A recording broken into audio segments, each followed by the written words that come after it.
Hi guys, I am finishing the book today, Charlie and the Chocolate Factory. So I'll be reading chapters 29 and 30.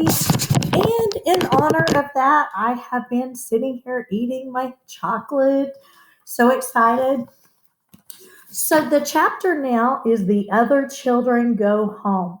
So if you remember, Willy Wonka and Charlie discovered that he was the only one left. We must go down and take a look at our little friends before we do anything else, said Mr. Wonka. He pressed a different button and the elevator dropped lower, and soon it was hovering just about the entrance above the entrance gates to the factory. Looking down now, Charlie could see the children and their parents standing in a little group just inside the gates. I can only see three, he said. Who's missing? Oh, I expect it's my TV, said Mr. Wonka. But he'll be coming along soon. Do you see the trucks? Mr. Wonka pointed to a line of gigantic covered vans parked in a line nearby. Yes, said Charlie. What are they for? Oh, don't you remember what it said on the golden tickets? Every child goes home with a lifetime supply of candy. There's one truckload for each of them, loaded to the brim. Aha! Mr. Wonka went on. There goes our friend Augusta Gloop. Do you see him? He's getting in the first truck with his mother and father. Ooh, so Augusta did make it back and he's going home with his truckload of candy. Wow, I wish I had a truckload of candy.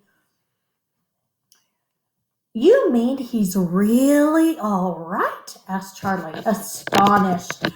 Even after going up that awful pipe? He's very much all right, said Mr. Wonka. He's changed, said Grandpa Joe, peering down through the glass wall of the elevator. He used to be fat. Now he's thin like a straw.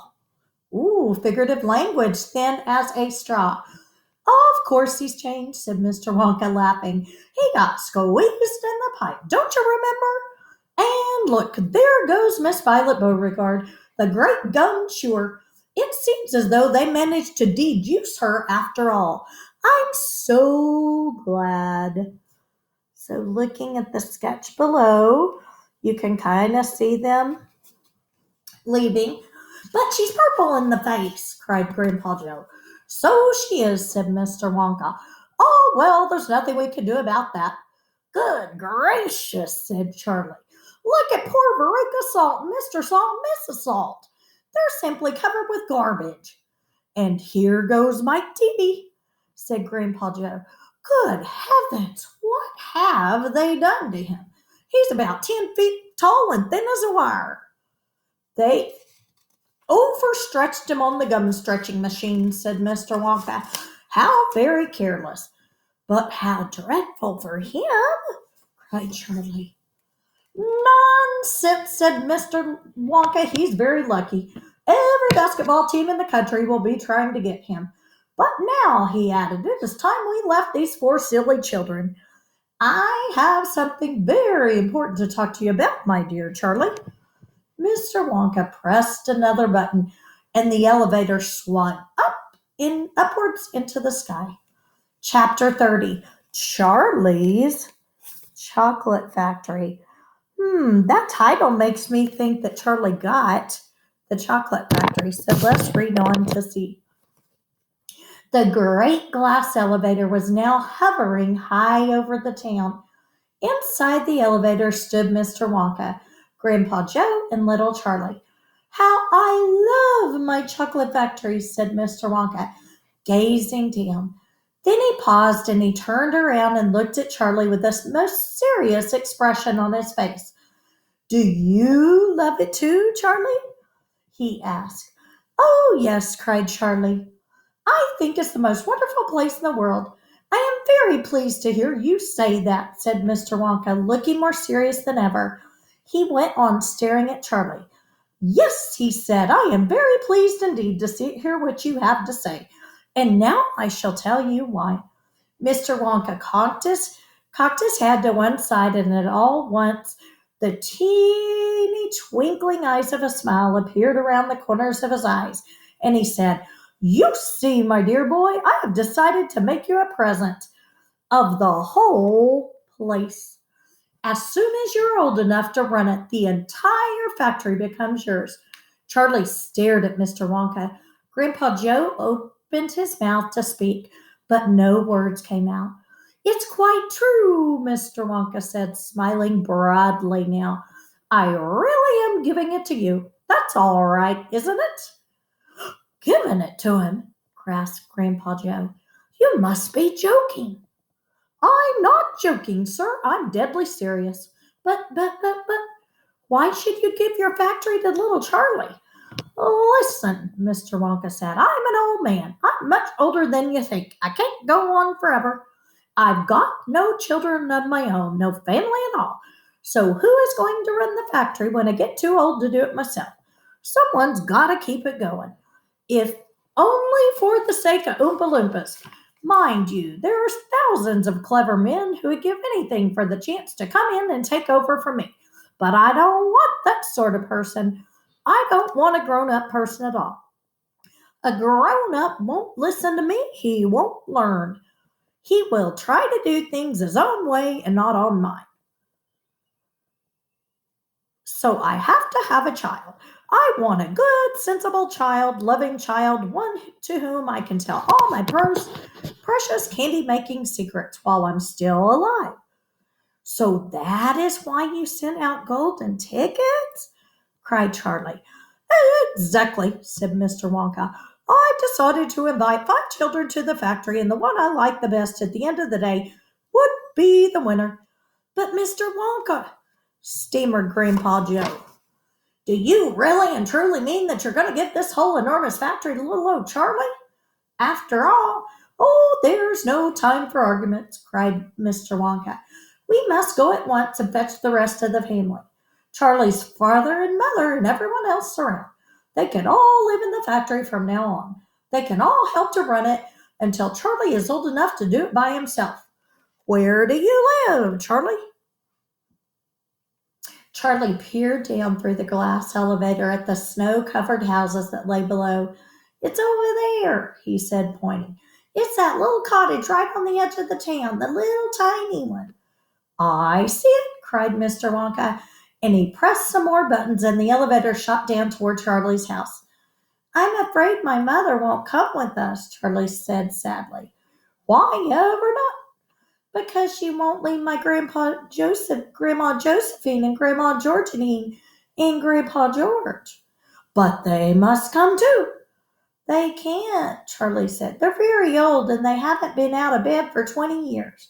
"Then we'll take the bed as well, with them in it," said Mr. Wonka. "There's plenty of room in this elevator for a bed." "You couldn't get the bed out of the house," said Grandpa Joe. "It won't go through the door." "Oh, you mustn't despair," cried Wonka. "Nothing is impossible. You watch." The elevator was now hovering over the roof of the little Bucket's house.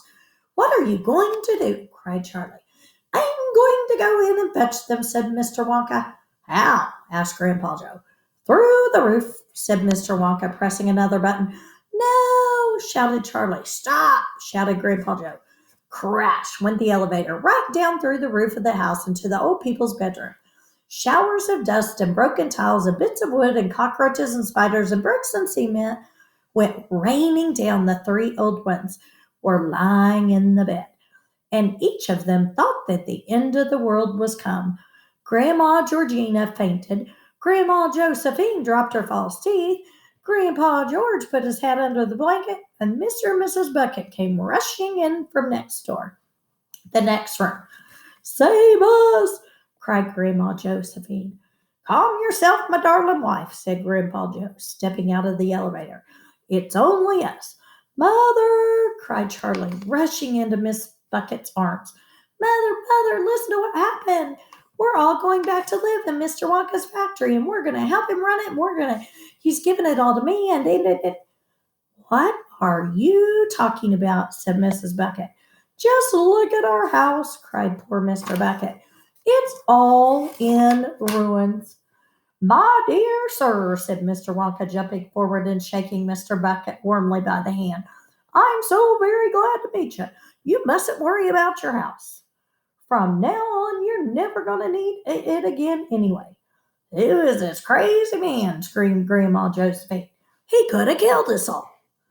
This is, this, said Grandpa Joe, is Mr. Willy Wonka himself. Took quite a time for Grandpa Joe and Charlie to explain everyone exactly what had been happening to them all day. And even then, they all refused to ride back to the factory in the elevator. I'd rather die in my bed, shouted Grandma Josephine. So would I, cried Grandma Georgina. I refuse to go, announced Grandpa George. So Mr. Wonka and Grandpa Joe and Charlie, taking no notice of their screams, simply pushed the bed into the elevator. They pushed Mr. and Mrs. Bucket in after it. Then they got in themselves. Mr. Wonka pressed a button. The doors closed. Grandma Georgina screamed, and the elevator rose up off the floor and shot through the hole in the roof and into the open sky. Charlie climbed onto the bed and tried to calm the three old people who were still petrified with fear. Please don't be frightened, he said. It is quite safe, and we're going to go to the most wonderful place in the world. Charlie's right, said Grandpa Joe. Will there be anything to eat when we get there? Asked Grandma Josephine. I'm starving. The whole family is starving. Anything to eat, cried Charlie, laughing. Oh, you just wait and see. Wow. Okay. So that's the end of Charlie and the Chocolate Factory. And he won the Chocolate Factory. And we know that he is never going to have to worry about food again. Because in the text it said, there were all those things that Charlie made that would make them feel full, where they weren't hungry, and it would turn into soups and all this delicious food so they would never be hungry again. Okay, so I hope you enjoyed reading Charlie and the Chocolate Factory. And you might look up other books if you like this one. You might look up other books by Roald Dahl. He writes all different types of genres, and you might enjoy reading those as well. Thank you. Happy reading.